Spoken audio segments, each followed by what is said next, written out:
Welcome back to the Lights Out podcast, bedtime stories for boys and girls and happy dreamers around the world. Good evening, boys and girls. Are you ready for bed? I think you are. Are you all snuggled up and ready for another Lights Out bedtime story? Good. You are in for a treat tonight because this book has just landed on my desk and it's called What There Is Before There Is Anything There. A scary story by Linie's. Now, I'm not sure if it's scary, but I'm going to read it to you anyway.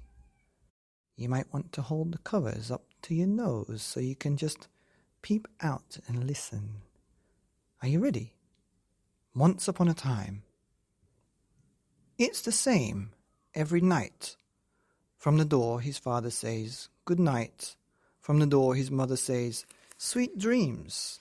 And they turn out the lights. Then something incredible happens. Where there was a ceiling, now there is nothing.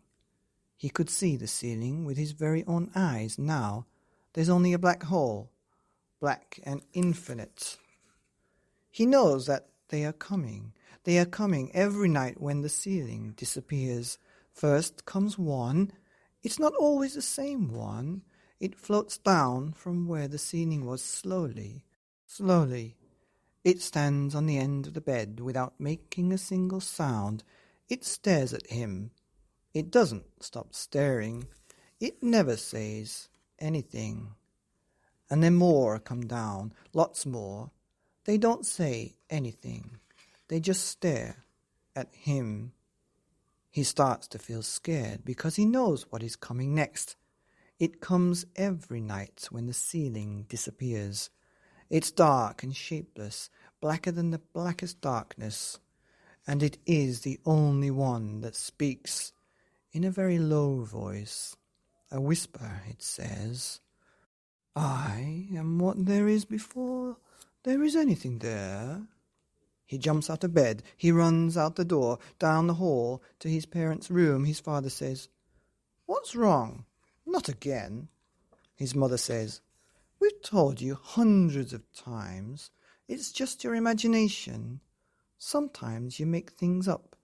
It's good to be able to make things up." Then they say, "Okay, you can sleep with us, but this is the last time." And they turn out the lights. The end. Oh, I hope that hasn't been too scary. It's actually a very beautiful book about a boy who's afraid of sleeping by himself. Now, don't be afraid of sleeping by yourself, because there's always Mummy and Daddy's room to go to. Or you've always got another story, another 300 and something stories that can keep you company as you drift off to sleep where it's nice and safe. Here on the Lights Out podcast, bedtime stories for boys and girls and happy dreamers like you all over the world. Good night.